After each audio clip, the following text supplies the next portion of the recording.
J'ai un peu une obsession pour les serpents. D'ailleurs, j'en ai pas parlé avant, mais j'ai un énorme tatouage d'un anaconda sur le corps et ça fait partie de mon processus de guérison. J'ai voulu faire une femelle anaconda sur le corps parce que elles sont très fortes et c'est mon serpent protecteur. J'ai voulu faire surtout le corps parce que j'avais vraiment envie de pas purifier mon corps, mais d'avoir une gardienne qui protège mon corps et qui fait partie de moi. Et en fait, c'est moi. Elle me représente. Elle représente une de mes petites parties.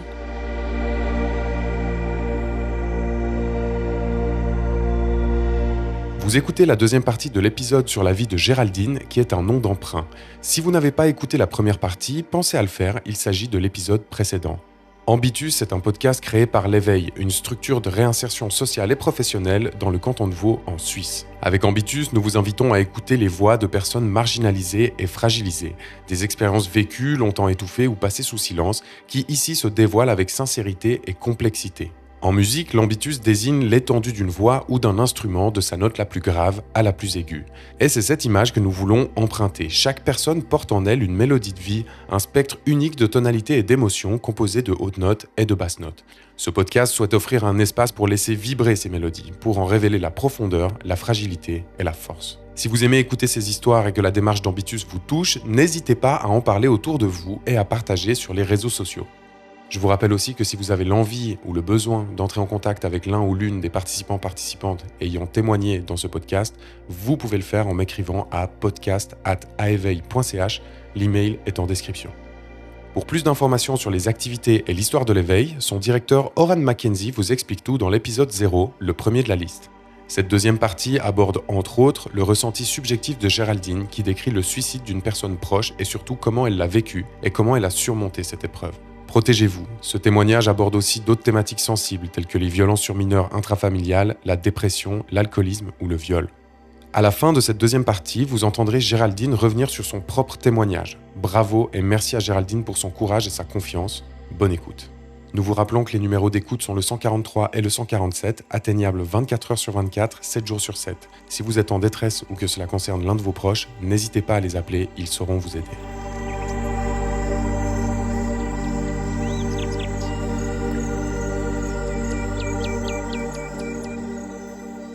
Dans ma classe, j'aperçois une fille et je me dis « Ah, waouh, je la trouve vraiment, vraiment belle. » Et c'est drôle parce que c'est pas ce que j'ai pu ressentir avec mon amie d'enfance. C'est une émotion que j'avais pas pu vraiment poser les mots dessus, que j'avais déjà ressenti plus jeune.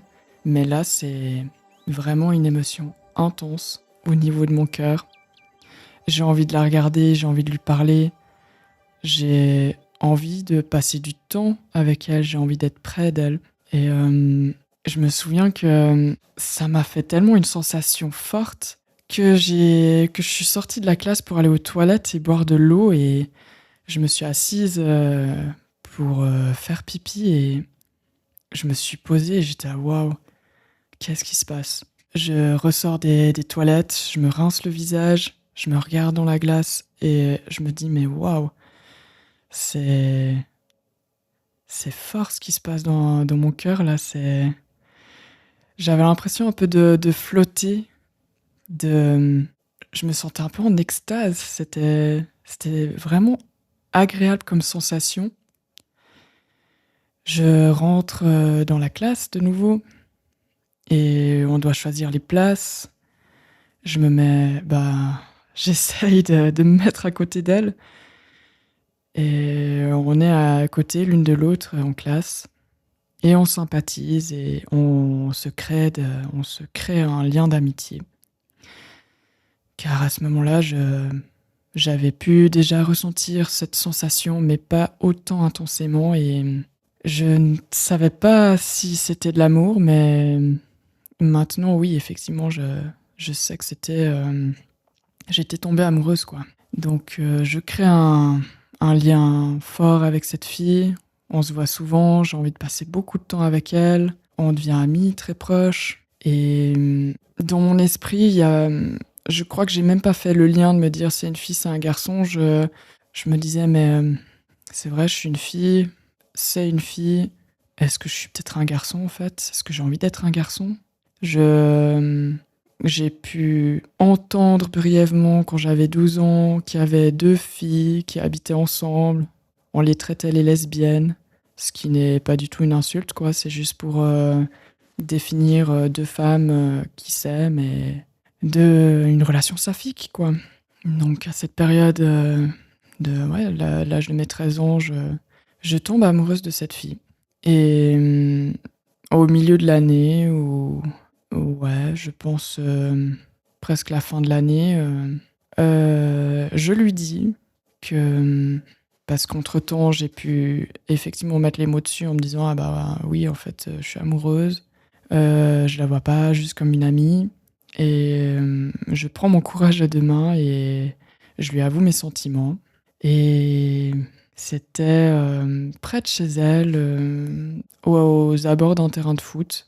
J'avoue que l'endroit est pas très romantique, mais en soi, je sais pas, je me suis dit qu'à ce moment-là, j'avais envie de lui partager ce que je ressentais.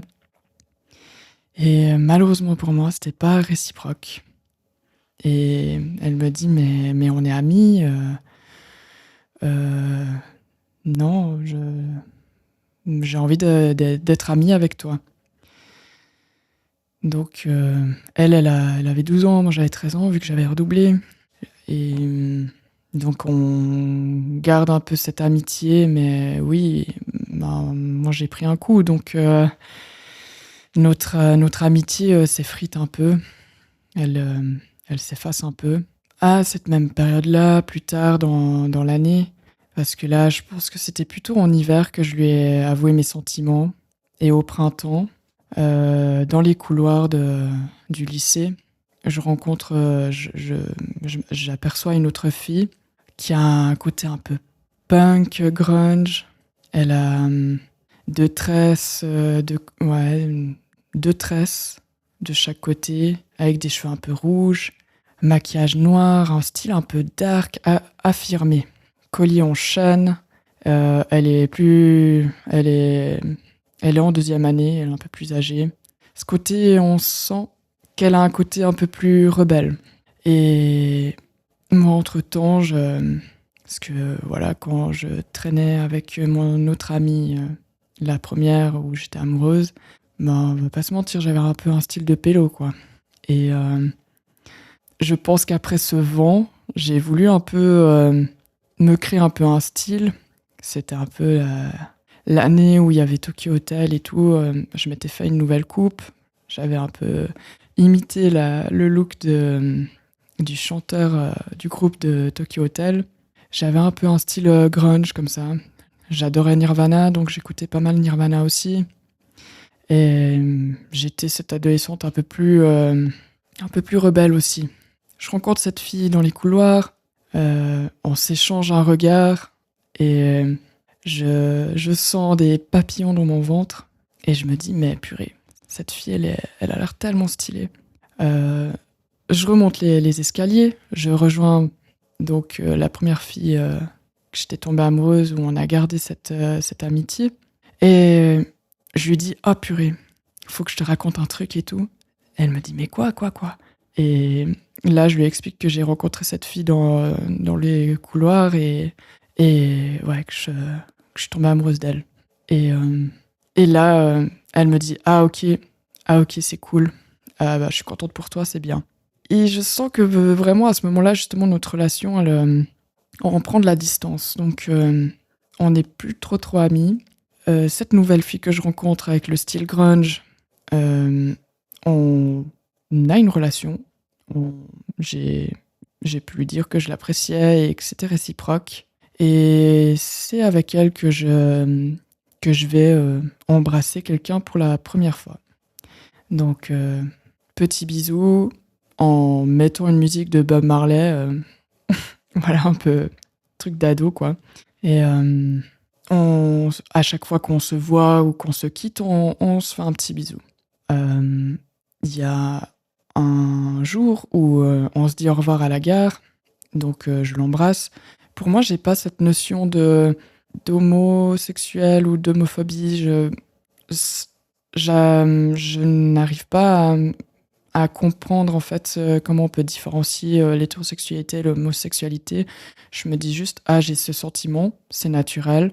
J'ai envie de lui dire au revoir ou bonjour en l'embrassant, c'est ok. Donc je lui dis au revoir à la gare et au même moment, je ne le vois pas. Je le sais plus tard, une amie à ma mère qui nous a vus nous embrasser à la gare. Je rentre à la maison et ma mère, elle était en train de cuisiner. J'étais posée contre l'encadrement de la porte de la cuisine. Et ma mère, elle balance une casserole violemment contre la porte. Elle m'insulte de tous les noms, me dit que je suis dégueulasse, que je suis une pute. Vraiment, elle m'insulte. Et elle me court après pour me tabasser dans ma chambre. Et c'est la première fois de ma vie que je me retourne contre ma mère. Où je saisis son cou et j'essaye de l'étrangler. Et il y a vraiment des scènes un peu violentes qui se passent entre ma mère où, en fait, ma violence, je la retourne contre ma mère. Et là, je sens qu'il y a une autre étape qui passe. Là, j'ai 14 ans à ce moment-là. Je suis en train de finir ma première année du cycle où je réalise à ce moment-là où, en fait, si je deviens violente, en fait, je suis protégée. Ma mère, parce qu'on a commencé à se bagarrer dans mon lit, elle se relève. Elle me dit « Ah mais voilà, tu seras privée de sortie. » Et elle sort de ma chambre et elle claque la porte.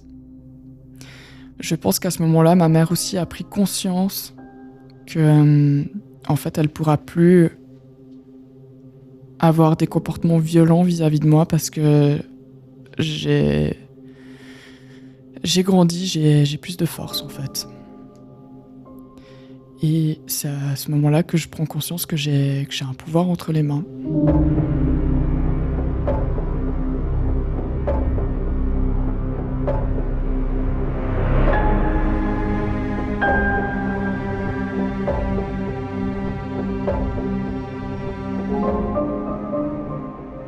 Ma relation avec cette fille, bon, elle n'a pas duré très longtemps. On va dire que les relations souvent adolescentes, elles peuvent durer quelques semaines, voire quelques mois. Elle n'a pas duré très longtemps. Mais cette fille, elle fumait des clopes, elle buvait. Elle était cool, quoi. Moi, je trouvais qu'elle était cool. Donc, j'ai commencé à fumer, commencé à boire. Et j'ai bien aimé cette sensation que l'alcool me procurait. Quand je buvais un verre, ça me calmait. Quand je fumais, ça me calmait.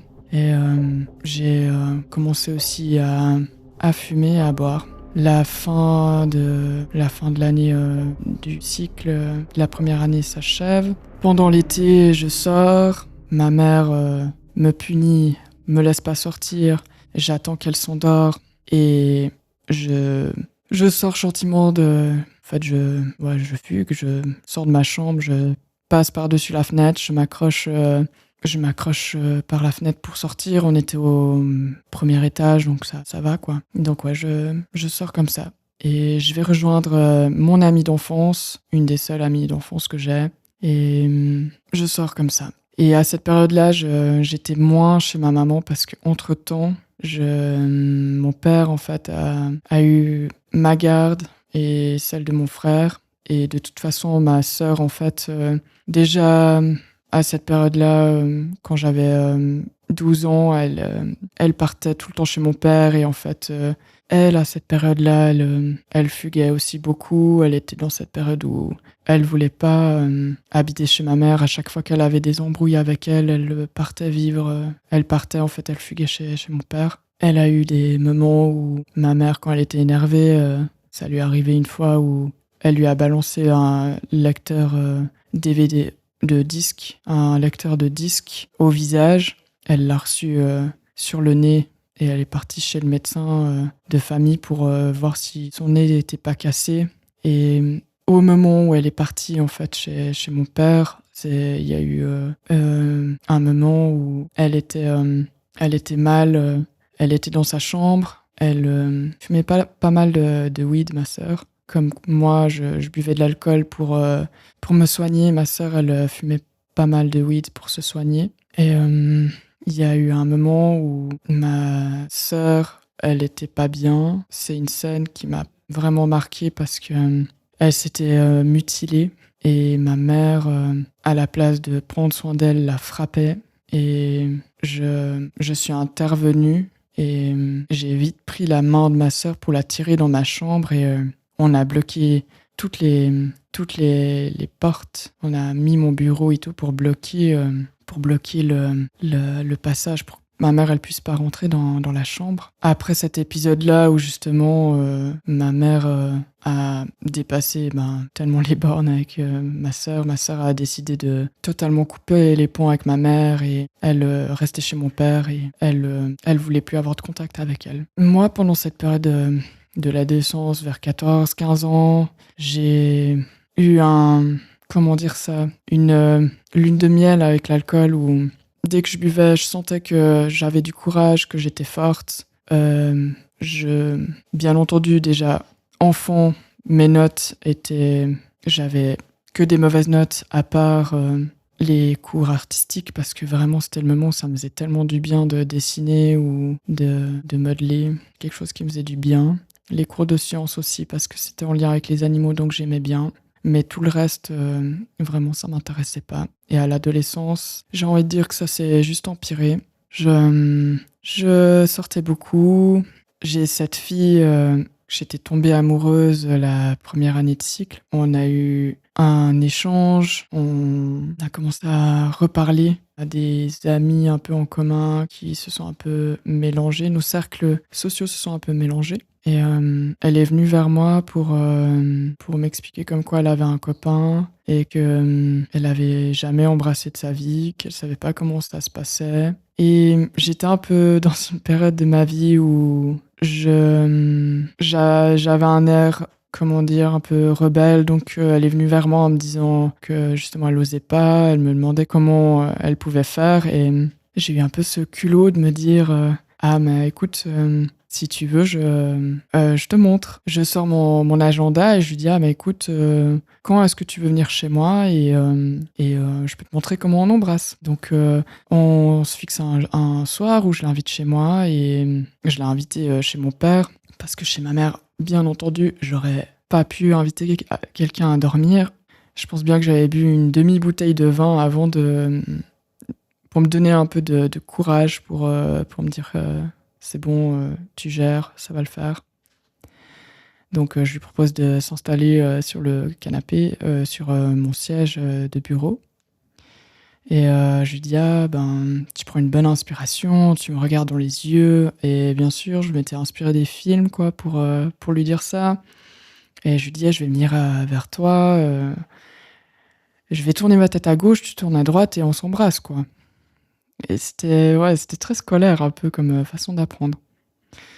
Et voilà, on s'embrasse et là je suis apurée mais ouais, j'ai trop de sensations, je me dis ah mais ouais, je l'avais jamais oublié entre guillemets cette fille. On s'embrasse et le lendemain on avait l'école et à l'heure de dormir, je lui demande dans quel lit elle veut être parce que je l'avais installé un lit par terre. Et moi j'avais mon lit. Elle me dit écoute c'est comme tu veux. Donc je lui dis mais non comme tu préfères. Puis elle me dit ah mais t'inquiète je vais sur le lit de l'invité par terre, y a pas de souci. Et là je lui dis écoute bonne nuit voilà. Il y a je sais pas ça, je me disais mais dommage, j'avais vraiment envie de profiter encore de l'embrasser et là je sens une main qui attrape mon t-shirt et qui me tire en bas de mon lit et en fait elle m'embrasse et on a vraiment passé toute la nuit à s'embrasser. On a vu le jour se lever et c'est un peu, je sais pas, cette intensité quand on est adolescent, c'était magique quoi. Et en fait on avait un peu ce sorte de petit rituel où elle sortait entre guillemets avec ce garçon et pendant les pauses les pauses de récréation, on allait se retrouver vers la cage d'escalier, et on s'embrassait. Et pour finir, elle a quitté ce garçon et on s'est mis ensemble.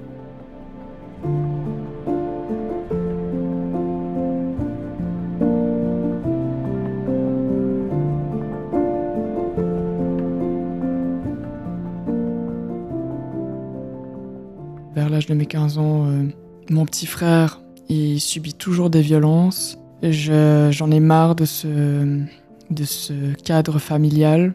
Mes parents, je les déteste. Je déteste les gens. Je déteste tout le monde.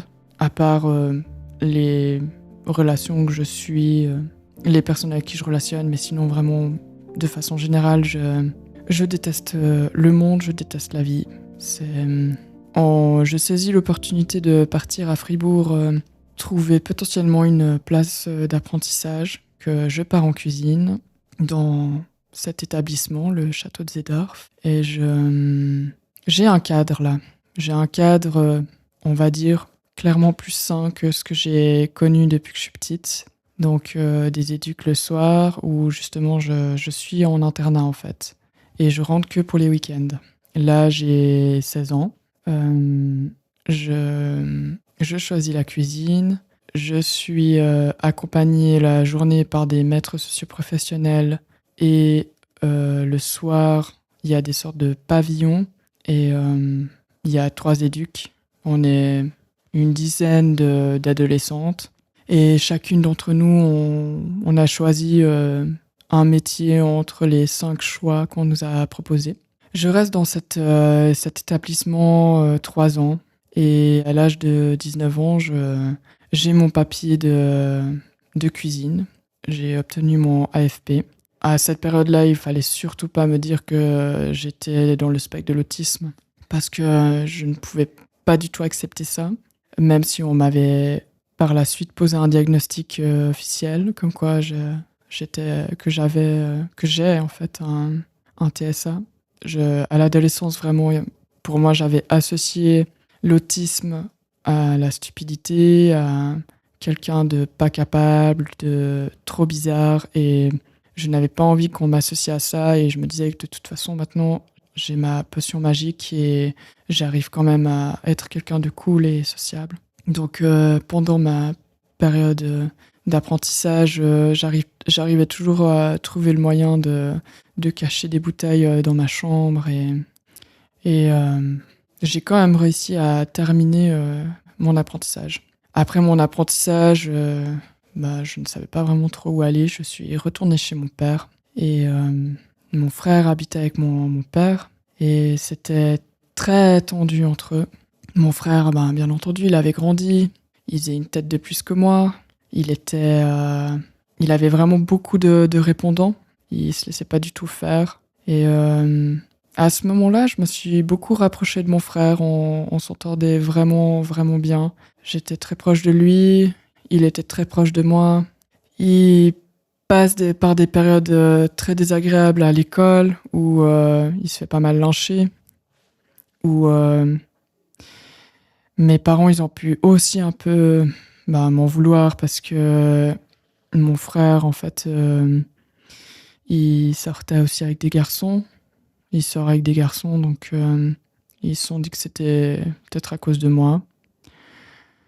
Mais donc on était très proches, on pouvait parler justement de nos attirances, je pouvais lui donner des conseils. On était très soudés. Et on pouvait justement un peu avoir des échanges pour fêter en fait son anniversaire, à l'âge de ses 15 ans. Quand il a fêté son anniversaire, il m'a invité aussi avec ses amis. On l'a fêté ensemble, son anniversaire. Et il était dans une période très, très, très, très dark avec mes parents où vraiment avec mon père, il s'embrouillait vraiment souvent. Vers l'âge de mes 21 ans, mon frère, il venait de fêter ses 16 ans. Je me souviens qu'à un moment, il est venu dans ma chambre. C'était une période où je faisais des des cours en kinésiologie et j'avais ramené un livre sur les malaises et les maladies. Et il avait laissé la page un peu pliée vers le suicide. Parce qu'il me disait, est-ce que je peux voir ton livre? Et je lui dis, bah oui, bien sûr, et tout. Et il avait laissé un peu un sorte de pli sur cette page-là. Je me disais que c'est vrai que moi, à cette période-là, quand j'avais son âge, vers 15-16 ans, je- j'ai eu, euh, j'ai eu des pensées suicidaires. J'ai aussi eu des tentatives de suicide. Il habitait chez mes parents et il y a un soir où ça pète avec mon père et il se crie dessus, il s'engueule. Mon frère, il a vraiment la voix qui portait, mon père aussi. Et il se crie dessus et il y a un moment où mon frère, il gueule comme ça et il dit « je vais me suicider ». Il part du salon en tapant des pieds, il monte dans sa chambre et il claque la porte. Il met musique d'Evanescence à fond. J'essaye de rentrer dans sa chambre, il m'envoie chier. J'attends que ça se calme un peu et je lui propose de venir dormir dans ma chambre pour que ses émotions redescendent. Il accepte quand même et il me prend dans ses bras et il me dit vraiment prends soin de toi. Je lui dis mais tu veux pas dormir dans ma chambre? Puis il me dit non et normalement, justement, quand il allait pas bien, je lui proposais de dormir dans ma chambre et il finissait par accepter. Et là, vraiment, il me prend dans ses bras et il me dit vraiment non, vraiment, cette fois-ci, je veux pas, j'étais trop énervé. Et un poil plus, on va dire. Lui, ben, je savais qu'il passait par l'adolescence et que nos émotions, elles sont beaucoup plus intenses. Et pendant cette discussion, je sentais vraiment qu'il avait vraiment un regard noir et je me suis dit, bon, c'est une période qu'un jour il va réussir à passer par-dessus et on pourra en rire dans une soirée gay entre nous à profiter de. Je me suis dit, ouais, dans quelques années, on se retrouvera et on pourra en rire, peut-être, ou pas. Donc, ça, c'était la discussion que j'ai eue 3 jours avant ce câlin. À ce moment précis, il est parti dans sa chambre. Et je sentais que ça allait pas le faire, que c'était pas dans son habitude. Mais en même temps, je voulais pas envahir son espace. Je lui ai laissé l'espace s'il voulait venir vers moi et je voulais pas le forcer quoi. Le lendemain, je suis parti. J'étais sûrement parti au travail, je sais plus.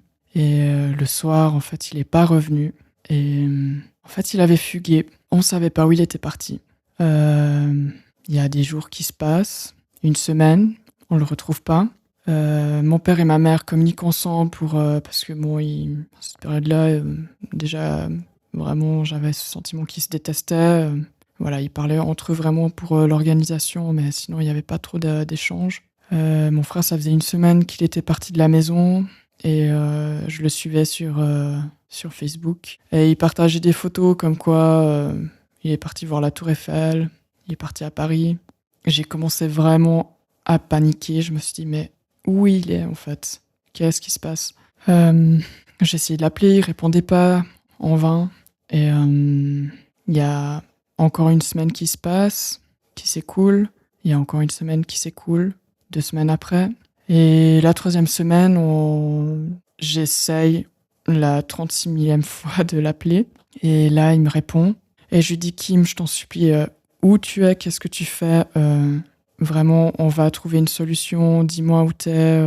J'essaye vraiment de le rassurer tant bien que mal. Et il me dit, mais t'inquiète pas, je vais bien. Et je voyais, parce que mon frère, c'était quelqu'un qui avait vraiment... Il avait vraiment un magnifique sourire. Il souriait tout le temps. Il était métis. Vraiment, son sourire, il était éclatant. Ça faisait ressortir ses dents blanches. Il était tout le temps joyeux. Et là, sur ces photos, je voyais que justement, c'était un sourire vraiment forcé. Je voyais qu'il était faux, son sourire. Et 3 semaines, là, où je l'ai eu au téléphone, où justement, quelques jours avant, je voyais sur son Facebook qui s'était rasé le crâne et il avait des beaux cheveux noirs et il aimait vraiment ses cheveux. Je sais qu'il aimait ses cheveux et il avait tout rasé ses cheveux. Il avait posté une photo de lui torse nu où il regardait vers le haut avec les bras tendus et ça me faisait peur de voir ça. Je me disais mais ça sent pas bon quoi, ça sent pas bon. Il me dit tout va bien, j'insiste. Pour finir, on se raccroche parce que je n'arrive pas à le convaincre de revenir, ce qui est en même temps tellement compréhensible et je le comprends tellement. Mais en même temps, j'aimerais tellement être la personne qui arrive à le rassurer parce que je l'aime, je veux son bien quoi. Et 1 ou 2 jours plus tard, notre téléphone. J'étais dans un local où il n'y avait pas beaucoup de réseau et je vois que mon frère a essayé de m'appeler et j'ai pas entendu parce que j'étais dans ce local, il n'y avait pas de réseau. Je remonte et j'entends un audio. Je vois qu'il m'a laissé un message sur mon répondeur et il me dit ah mais purée t'es vraiment pas là quand il le faut et tout. Je peux pas compter sur toi. J'essaye de l'appeler, rien du tout. Et je passe ma soirée, vraiment, je me sens mal. Je bois, comme à mon habitude. Et le lendemain, je sais plus exactement si c'était le lendemain ou l'après-lendemain. C'est un peu flou dans mon esprit, mais on va dire quelques jours plus tard, quoi. J'ai mon père qui m'appelle, qui me dit « Écoute, je suis chez ta mère, il faut que tu viennes. » Et sachant le lien qu'il y a entre mon père et ma mère, je me dis vraiment « Mon frère, il est mort. Mon frère, il est mort. » Je le sais, en fait. C'est une évidence. Mais bien sûr, à ce moment-là, j'ai pas envie d'y croire. Je ne veux pas y croire. Je vais chez ma mère et je regarde mon père, il s'effondre. Ma mère, elle me regarde, elle dit rien. Mais je sens dans leurs yeux que c'est des yeux de tristesse. En tout cas, mon père, il est très expressif à ce niveau-là. Et là, l'émotion qui monte, j'arrive pas à être triste, je sens vraiment de la colère, mais c'est plus fort de la colère, je sens vraiment de la haine. Je regarde mes parents, je sens vraiment une boule dans mon ventre, je pars, je cours aux toilettes, j'essaye de vomir, je ressens du dégoût. Il y a rien qui sort, j'arrive rien, c'est pas possible. Je reviens vers mes parents et mon père il m'explique qu'en fait de la nuit du 24 novembre au 25 novembre, il s'est jeté sous un train.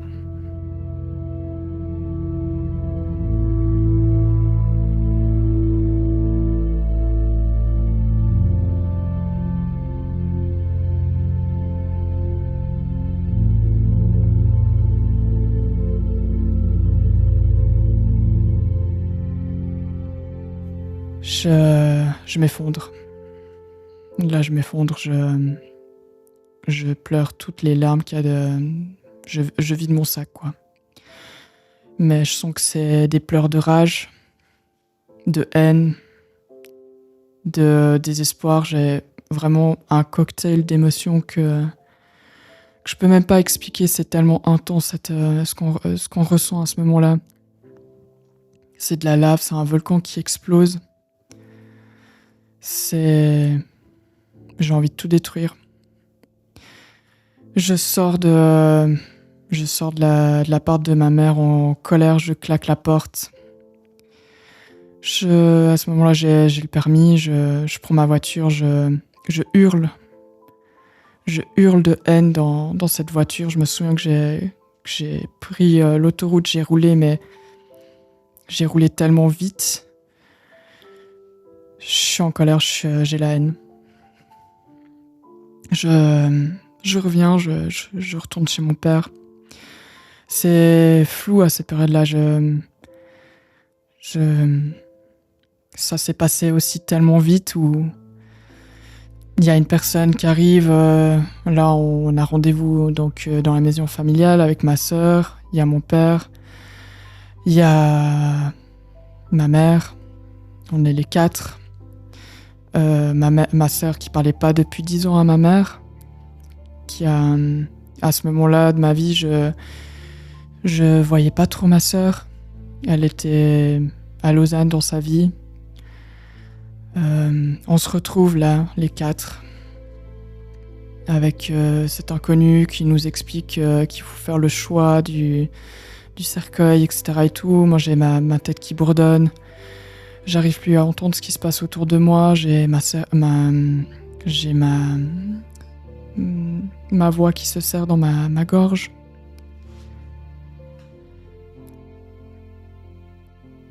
Je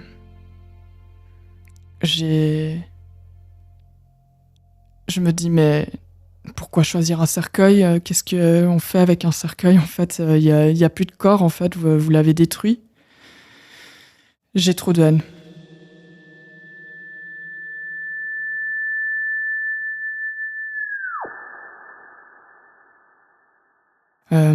Après cette période, justement, là, c'était, je pense, 1 mois après son enterrement, j'étais vraiment bizarre. Je prenais peut-être gentiment conscience. À chaque fois que j'entendais un train, j'avais hyper peur. J'avais l'angoisse de rester près de la gare. Tous les soirs, je faisais des cauchemars où je voyais en boucle un train me foncer dessus. J'avais des images de ce qui a pu se passer pendant cette période-là, pendant son suicide.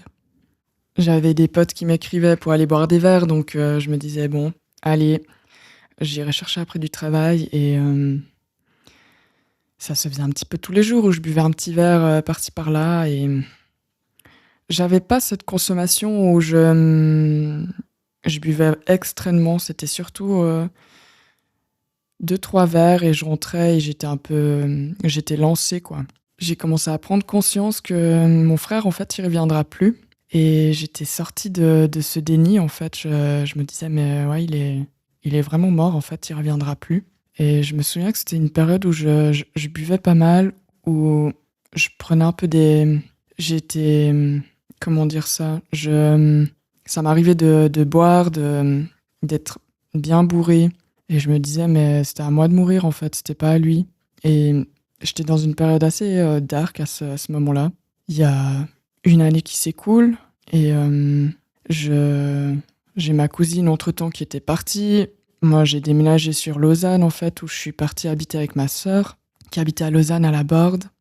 On s'est beaucoup rapproché avec ma sœur. On a pu reparler de Kim, où elle trouvait qu'effectivement, c'était injuste ce qui nous était arrivé. Et ça m'a fait du bien de pouvoir être proche de ma sœur et qu'on puisse retrouver cette complicité. Parce que malheureusement, à l'adolescence, elle avait un rôle de mère plutôt que de sœur avec moi. C'est quelque chose où elle en a beaucoup souffert et qu'elle aurait voulu justement avoir plus de légèreté dans sa vie. Mais heureusement, on s'est retrouvés à ce moment-là et ma sœur, c'est aussi quelqu'un de fêtarde et ça nous a pas aidé, on va dire, dans nos consommations. Et j'avais trouvé un boulot dans la restauration. J'avais arrêté mon école de kiné parce que c'était une école que je devais financer par mes propres moyens. Donc, j'avais fait une pause avec mon école. Je continuais à travailler justement les week-ends dans la restauration. Et c'est un milieu où, si on a fait un bon service, on nous récompense avec de l'alcool. Donc, si déjà on a, on va dire, la main lourde avec l'alcool, ça nous aide pas. Aujourd'hui, j'ai 32 ans. Ça fait 6 ans que j'ai arrêté de boire.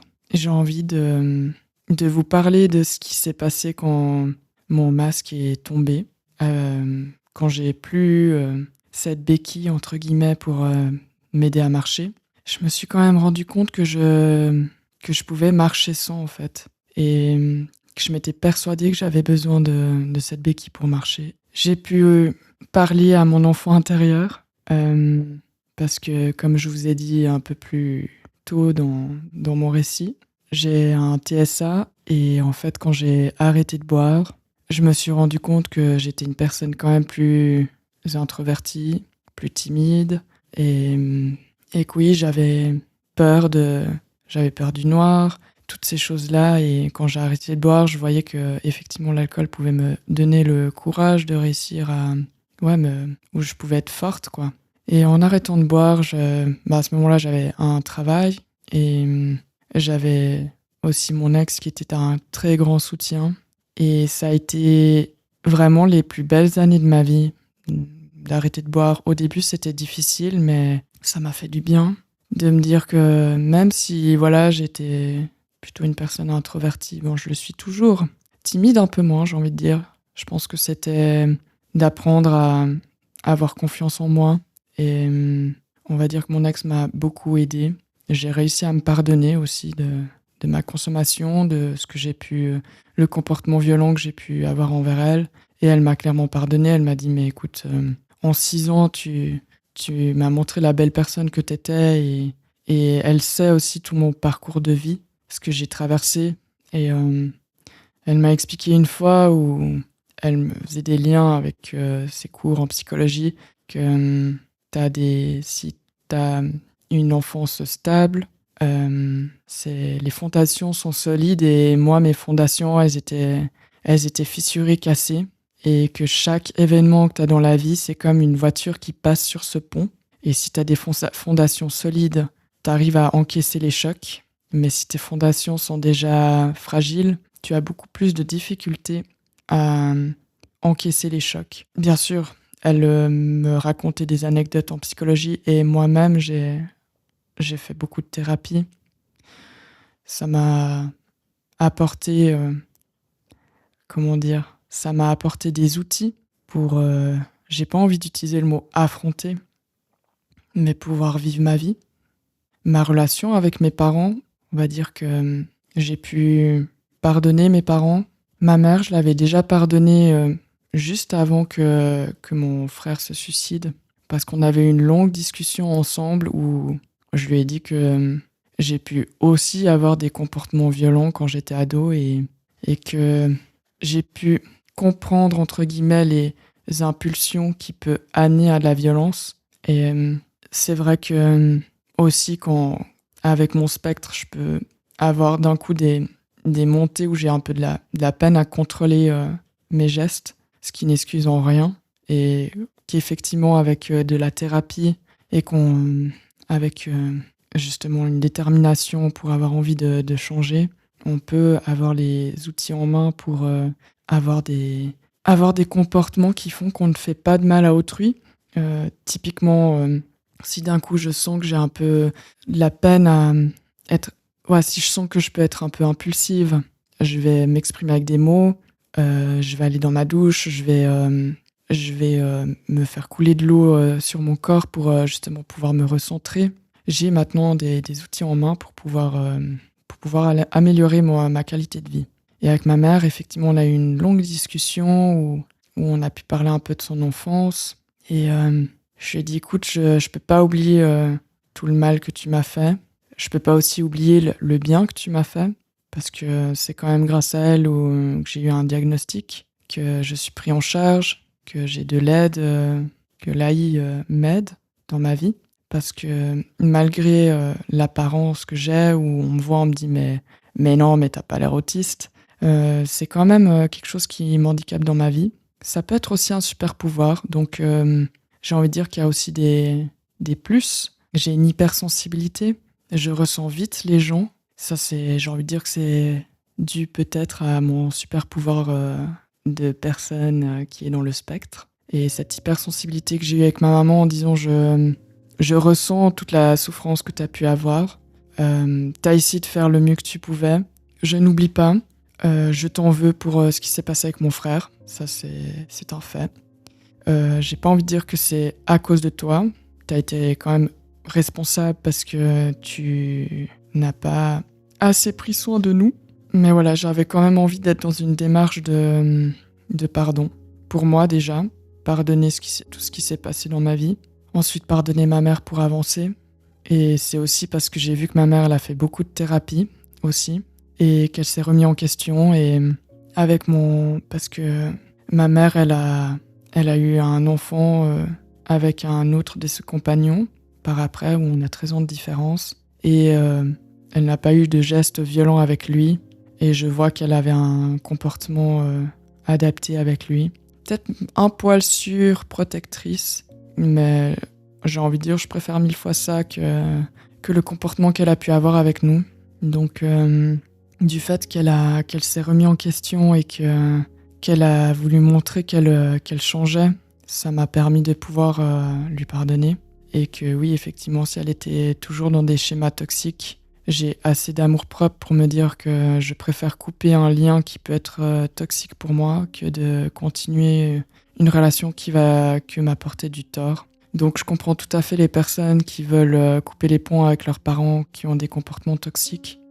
Heureusement, ma mère a pu se remettre en question et je pense que la pire punition qu'elle a pu avoir, c'est d'avoir un enfant qui se suicide. Je souhaite ça à personne.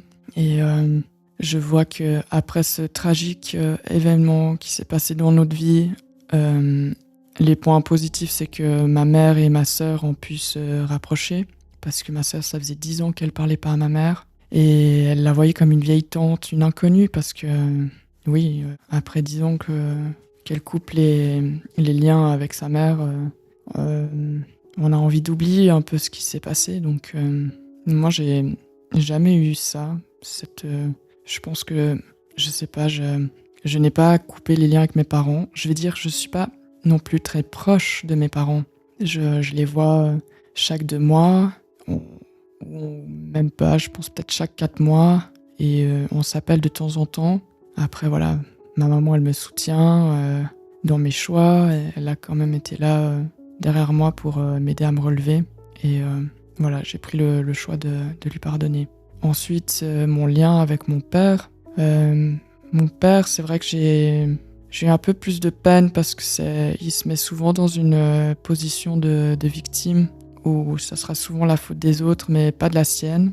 Je vais dire, mes 2 parents en soi, c'est des gens très centrés sur eux, sur leurs problèmes. Et mon père, je crois que j'ai appris à le prendre comme il est, à me dire, voilà, c'est quand même un père qui m'a donné beaucoup d'amour quand j'étais petite. Quand j'avais peur le soir et que j'avais vraiment des problèmes de sommeil, il restait pendant des heures au pied de mon lit pour prendre soin de moi, pour essayer de m'aider à m'endormir parce que j'avais beaucoup de crises d'angoisse c'était peut-être dû à mon TSA. En tout cas, j'ai pu comprendre que beaucoup de personnes qui sont dans le spectre ont des difficultés de sommeil. Même à l'heure actuelle, j'ai beaucoup de problèmes à m'endormir. Je dors avec une couverture lestée. Ça m'aide à me tranquilliser et c'est vrai que de nouveau, quand les gens viennent chez moi et qu'ils voient une couverture lestée, ils sont un peu étonnés parce que de nouveau, j'ai pas du tout l'air d'être autiste, mais voilà. C'est dans des petites situations comme ça où mon handicap peut ressortir. Dans ces troubles du sommeil, ce qui m'a justement... la consommation d'alcool m'a aidé à trouver le sommeil entre guillemets parce qu'on n'a pas du tout un sommeil réparateur avec l'alcool. C'est vraiment une fausse bonne idée. Mais voilà, ma relation avec mon père, je l'ai pris comme il est. Justement, mon père, c'est quelqu'un qui a beaucoup trompé ma mère. Et à l'heure actuelle, ce qui me rapproche de mon père, c'est que quand il a su que j'étais homo, sa première réaction, il était quand même un peu étonné. Et il m'a quand même dit « Ah, mais je serai jamais grand-parent ». Mais je pense que c'est un peu tous les parents se posent ce genre de questions. Mais une année après, il est venu dans ma chambre et il est venu m'avouer des petits secrets. Et ça nous a beaucoup rapprochés. Il m'a dit qu'il avait envie de m'accompagner à la Pride et on a pu se rapprocher vis-à-vis de justement mon homosexualité, on va dire. Et il m'a avoué que lui aussi, il a pu être attiré par des hommes quand il était plus jeune. Et ça m'a surpris, mais pas tant que ça, en vrai. Pourtant, c'est vrai que quand on voit mon père, il a pas l'air d'être gay, ça va un peu tout et rien dire. Mais je sais pas, ça m'a pas surpris en soi. J'ai plutôt une vision où quand je vois quelqu'un, je me dis... quand je vois les gens, je me dis que les gens, ils sont automatiquement bi, donc je suis pas étonnée. En soi, je m'en fous en vrai. Je veux juste qu'il soit bien, quoi, et c'est l'essentiel. J'ai eu beaucoup de peine à aimer les hommes, voire une période je les détestais, et il y a quelque chose qui s'est guéri en moi, donc ça m'a fait du bien Je me sens vraiment alignée aujourd'hui dans ma vie, où mon père, je le prends comme il est, ma mère, je la prends comme elle est. C'est drôle parce que j'ai réalisé qu'aujourd'hui, le jour de l'enregistrement, on est le 24 novembre 2025 et ça fait exactement 10 ans que mon frère est décédé. Et j'aime ces petits signes de la vie. Ça fait du bien de se dire que je parle de lui ce jour-là. Et mon lien que j'ai avec mon frère actuellement, c'est... Je pense qu'après 10 ans, et je pense que chaque personne vit son deuil à son rythme, je suis dans l'acceptation de ce qui s'est passé. Ce que j'ai pu me dire, c'est que ces souffrances ont pu s'éteindre. Et bien entendu, j'aurais voulu que ça se passe autrement. Mais la vie a fait que ça se passe comme ça. Et je pense que dans beaucoup de situations, on a le choix de voir les choses autrement. Et je fais beaucoup de liens en parallèle avec ma vie où comment j'ai pu accepter ce deuil. J'ai traversé des tempêtes, j'ai traversé des tsunamis émotionnels, vraiment, ou des catastrophes intenses dans mon cœur, dans mon âme. J'ai pu ressentir beaucoup de haine, beaucoup de colère, beaucoup de tristesse, beaucoup d'injustice, beaucoup de peine. J'ai pu ressentir beaucoup de culpabilité. Et je pense qu'il y a un jour où je me suis dit, ben oui, en fait, il reviendra pas et si je veux avancer dans ma vie, je dois apprendre à accepter cette réalité. Donc la thérapie, ça m'a beaucoup aidée. J'ai fait de l'EMDR pour travailler sur ma phobie du train, parce que vraiment, je ne pouvais plus prendre le train. Ça m'a beaucoup aidée. Ma partenaire de l'époque, elle m'a beaucoup aidée. Le soutien de mes amis, de mes proches, ça m'a aidé aussi. D'en parler avec d'autres personnes qui ont aussi vécu des deuils. Et je pense à une musique de Angèle qui dit qu'un jour tout passera. Le temps fait les choses et c'est tellement vrai en fait. Ce que j'ai appris aussi aux alcooliques anonymes, c'est un jour à la fois que je peux appliquer pour beaucoup de choses dans ma vie. Le temps fait les choses. Et 10 ans après, je pense moins à mon frère, effectivement. Je pense à lui, mais j'ai plus cette souffrance aussi forte que j'ai pu avoir comme à l'époque où j'ai vraiment l'impression qu'il y a quelque chose qui va se détruire à l'intérieur de moi. Je sens beaucoup plus de légèreté. Et j'ai souvent des personnes qui m'ont dit « Ah, mais je peux pas imaginer, moi si j'imagine ça, jamais j'arriverai à affronter, à pouvoir passer au-dessus de ce deuil. » Et oui, quand je me suis imaginé ça dans ma vie, je pouvais pas m'imaginer traverser ça. Et je pense qu'on sous-estime notre force intérieure, nos capacités à survivre en fait. Et oui, j'ai toujours cette petite promesse que j'ai faite à mon frère où je lui ai dit que j'allais vivre pour lui. J'ai juste un peu changé de vision. Je me suis dit que j'allais pas vivre pour lui, mais que j'allais vivre en pensant à lui. Et je veux surtout pas qu'on oublie Kim, en fait. Et c'est pour ça que j'avais besoin durant ce témoignage, de prononcer son nom, Kim, parce que il est mort, mais j'ai pas envie qu'on l'oublie.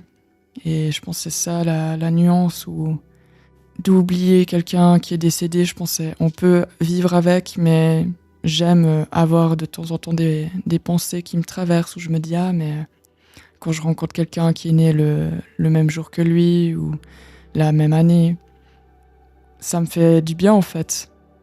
Je suis remplie de joie, j'ai plus cette tristesse qui parcourt mon corps, j'ai un sourire qui se décroche sur mon visage et je suis contente de me dire ah purée. Et oui, j'aime imaginer est-ce qu'il aurait une moustache, je me dis bon, il était un peu... il était pas très poilu, donc j'imagine que non, mais je me dis mais qu'est-ce qu'il aurait fait comme métier, j'imagine des fois un peu la vie qu'il aurait pu avoir et en fait non, ça se reproduira pas, donc j'ai quand même envie de me dire prenez soin les uns les autres. Si vous avez des enfants, prenez soin d'eux, je vous en supplie. Et si on peut éviter quand même qu'un drame pareil arrive dans une famille, c'est quand même mieux. Mais voilà, j'ai quand même traversé tout ça en réussissant à passer au-dessus de cette épreuve. Et comme l'alcool, j'aurais pu continuer à me dire « Ah, mais j'ai une vie de merde, donc c'est pour ça que je bois ». Ou me dire bah, « Maintenant, tu te réveilles et c'est pas parce que tu as eu des choses difficiles dans ta vie que tu peux pas réussir à arrêter de boire ». Et je pense que c'est ça, c'est changer son point de vue. C'est comme, voilà, j'ai un spectre et je pense que je peux toujours trouver les excuses dans ma vie pour m'apitoyer sur mon sort et c'est là où j'ai le choix de me dire qu'est-ce que je fais maintenant. Oui, il y a des situations dans ma vie où j'ai pas eu le choix, mais maintenant j'ai le choix de vouloir être une meilleure personne. J'ai le choix de me dire qu'est-ce que je peux faire de bien. Je me donne un petit peu des petits sous pour une association qui lutte contre le suicide. Et pour moi, c'est important justement d'en parler, que ce soit pas quelque chose de tabou. Souvent, les gens, ils ont de la peine de parler de la mort et je trouve que c'est important justement d'en parler, de pas rendre ça tabou. Parce que ça fait du bien justement de pouvoir en parler quand il y a des choses comme ça qui arrivent dans notre vie. Et c'est drôle ce lien justement où j'avais beaucoup de pensées suicidaires quand j'étais petite, ouais, plus jeune, adolescente on va dire. Et je sens que malgré tout, même si j'ai envie de changer de point de vue, la dépression c'est malheureusement une maladie et parfois il faut accepter qu'on a besoin d'aide, même si c'est une aide médicalisée. Et si je dois répondre à cette question, si j'ai envie de vivre aujourd'hui, je pense que oui, j'ai envie de vivre. Car même si je peux avoir des périodes où je suis en dépression, j'ai envie de trouver les ressources pour pouvoir m'en sortir et continuer de vivre. Et pas que parce que j'ai tenu ma promesse, c'est que je me dis qu'il y a quand même des belles choses à vivre et j'ai envie de voyager, j'ai envie de faire de la sculpture sur argile. J'ai des projets dans ma vie que j'ai envie de pouvoir aboutir, que j'ai envie de pouvoir profiter. J'adore les animaux, j'ai envie de faire de la plongée, de passer mes niveaux, de continuer à connecter avec les gens avec parcimonie. Parce que j'ai souvent ma sœur qui me propose des soirées et je lui dis est-ce que tu as oublié que j'étais une personne introvertie, une petite geek qui aime rester à la maison. mais qui aime quand même aller au musée et faire des activités et voir mes amoureux, amoureuses et profiter de la vie, quoi. Même si, voilà, j'ai quand même parfois des petits démons qui ont envie de faire surface. Maintenant, j'ai les outils et j'ai quand même envie de profiter de la vie et j'aime faire du modelage sur argile et j'ai envie de continuer sur cette voie et je me suis lancé un jour un petit défi dans ma tête et j'espère un jour pouvoir le réaliser. J'aimerais remodeler mon frère et avoir un souvenir de lui et je sais que je dois sculpter tous les jours pour réussir. J'ai un peu une obsession pour les serpents. D'ailleurs, j'en ai pas parlé avant, mais j'ai un énorme tatouage d'un anaconda sur le corps et ça fait partie de mon processus de guérison. J'ai voulu faire une femelle anaconda sur le corps parce que elles sont très fortes et c'est mon serpent protecteur. J'ai voulu faire sur tout le corps parce que j'avais vraiment envie de pas purifier mon corps, mais d'avoir une gardienne qui protège mon corps et qui fait partie de moi. Et en fait, c'est moi. Elle me représente. Elle représente une de mes petites parties de moi. J'aime bien me voir comme une boule à facettes, où j'ai plusieurs facettes de ma personnalité et cette anaconda fait partie d'une de ces facettes. Et c'est un animal qui vient de l'Amazonie. Et ma mère, elle a des origines amazoniennes, du Brésil. Donc ça fait partie aussi de mon histoire, l'histoire familiale. Et quand on fait un tatouage, là par exemple j'ai dû faire sur le plexus, j'ai vraiment ressenti des vibrations sur mon corps. Et c'était une période aussi où je me séparais de mon ex-compagne avec qui j'ai fait 6 ans. Et j'ai l'impression qu'il y a un peu de tout à ce moment-là qui a guéri mon cœur. Et c'est un moment où on souffre, mais on peut apprendre à accepter la douleur et pouvoir passer au-dessus de cette souffrance. Et j'ai pas encore terminé mon tatouage parce que ça prend quand même du temps. Mais ça fait partie de mon processus de guérison. Comme les serpents, je mue. Et à chaque mue, je laisse les choses du passé derrière moi. Et je grandis petit à petit. Et j'aime beaucoup cette symbolique du serpent où il y a un peu à chaque fois une sorte de résurrection à chaque fois qu'il mue. Un animal à son froid, un animal qu'on n'aime pas, qu'on a peur, mais quand on apprend à connaître, on se dit mais en fait, il est pas si méchant que ça. En fait, ils sont doux quand on touche un serpent, ils sont super doux. Ils font leur vie en fait.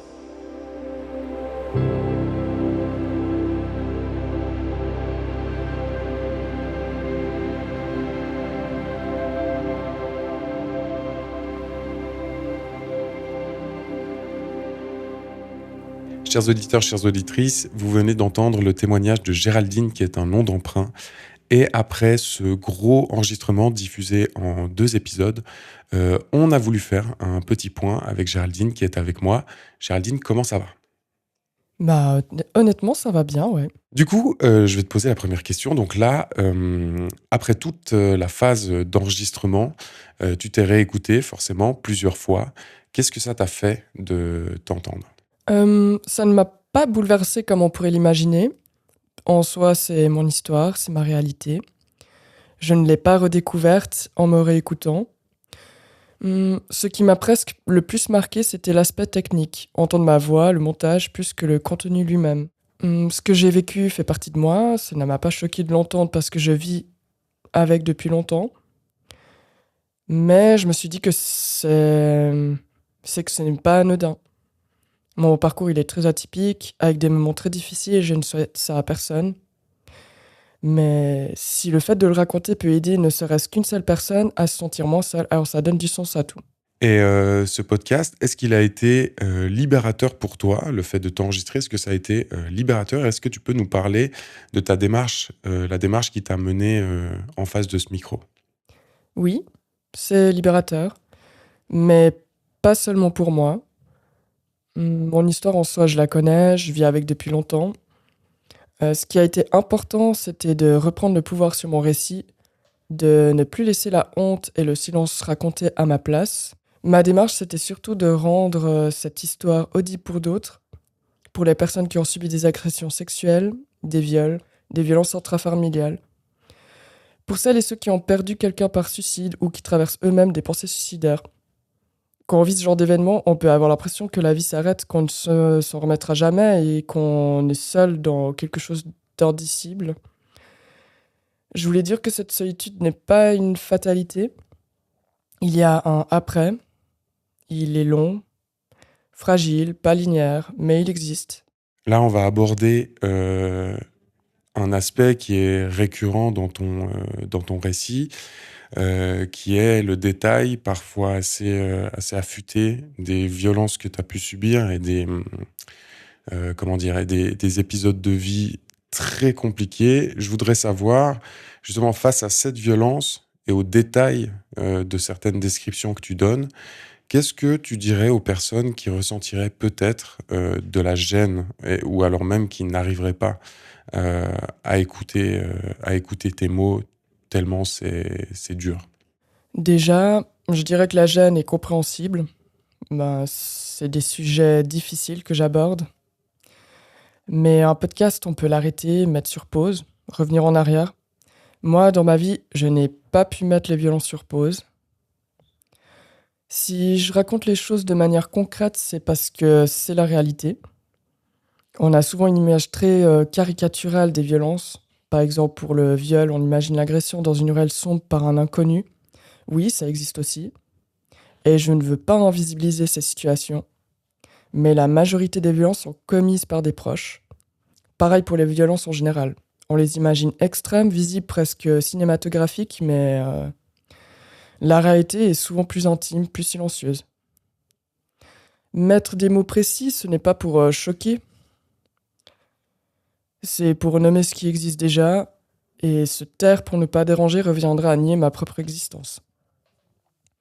Donc, je pense aussi qu'il est important de se demander d'où vient cette gêne. Est-ce que parce que ces violences dérangent notre vision du monde ou fermer les yeux ne les fait pas disparaître. Elle existe, que l'on en parle ou non. Comment est-ce que ça va aujourd'hui? Alors quand je dis aujourd'hui, je parle pas du jour, où on s'enregistre, là en ce moment. Je te parle plutôt, en général après, tout ce que tu nous as raconté, sur ces 2 épisodes. Alors aujourd'hui, je me sens apaisée. Je suis en paix avec mon histoire et avec mon parcours. Ça ne veut pas dire que tout a été simple ni que tout a été réglé d'un coup. Par exemple, l'agression sexuelle, je l'ai vraiment travaillé assez récemment. Il y a eu des difficultés, notamment dans mes relations avec la jante masculine et dans mon rapport au corps. Mais aujourd'hui, je me réapproprie mon corps. Je suis accompagnée en thérapie. J'ai vraiment une chouette thérapeute. Et surtout, la honte, elle a changé de camp. Je ne porte plus ce qui ne m'appartient pas. Concernant mes parents, ça peut surprendre, mais je les aime. Malgré les blessures, malgré les violences, je n'ai plus de colère. Je suis dans une forme d'acceptation. Je vois leur humanité et leur évolution. Ma mère a beaucoup changé. Elle est devenue très douce et très attentive, même si elle a une forme de pudeur. Je vois dans ses gestes une volonté de réparer. Et mon père, lui, il répare à sa manière, à travers ses passions et sa façon d'être. On a un lien doux. C'est quelqu'un de très sensible, très émotif et très authentique. Je pourrais même rajouter très atypique. Il a vraiment pas de filtre. Donc ça, c'est quelque chose que j'aime chez lui. Et j'aime ces moments partagés avec lui. Il m'apprend beaucoup de choses, notamment en lien avec la nature. Je n'oublie pas non plus qu'il y a eu des belles choses dans mon enfance. Aujourd'hui, je me sens en paix avec ma bisexualité, avec ma neuroatypie. Je trouve un équilibre dans la sculpture. Et franchement, si je pouvais, j'aimerais en vivre un jour de ma sculpture. Et c'est aussi pour ça que je suis dans une recherche professionnelle, pour réussir à trouver un équilibre et une stabilité qui me permettent d'avancer sereinement. J'ai choisi d'avancer et je me sens vivante. Et finalement, qu'est-ce que tu aurais à dire aux personnes qui subiraient des violences qui s'apparenteraient de près ou de loin à celles que tu as subies et que tu nous as racontées, et qui t'entendraient en ce moment? Qu'est-ce que tu leur dirais? Je leur dirais que ce que vous vivez n'est pas normal et ce n'est pas de votre faute. Même si on vous a fait croire que vous étiez responsable, trop sensible ou trop différente, ce n'est pas vrai. Vous ne devez pas porter les traumatismes de vos proches et les blessures des autres n'excusent jamais la violence. Il y a un après. Sur le moment, on ne le voit pas. On a l'impression que tout est figé, mais un après existe. Parlez-en, même si c'est confus, même si ça fait peur. Plus on met des mots, plus on enlève le poids du silence. Pleurer, trembler, exprimer sa colère ou sa tristesse, c'est déjà reprendre du pouvoir.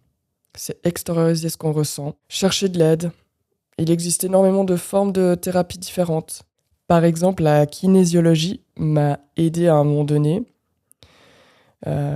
J'ai aussi fait de l'approche systémique.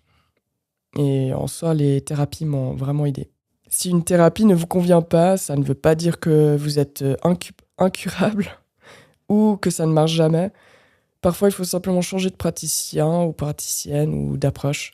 Vous avez le droit d'être protégé, vous avez le droit d'être cru et surtout, vous méritez une vie sans violence. Donc oui, je vais répéter cette phrase. Et surtout, vous méritez une vie sans violence.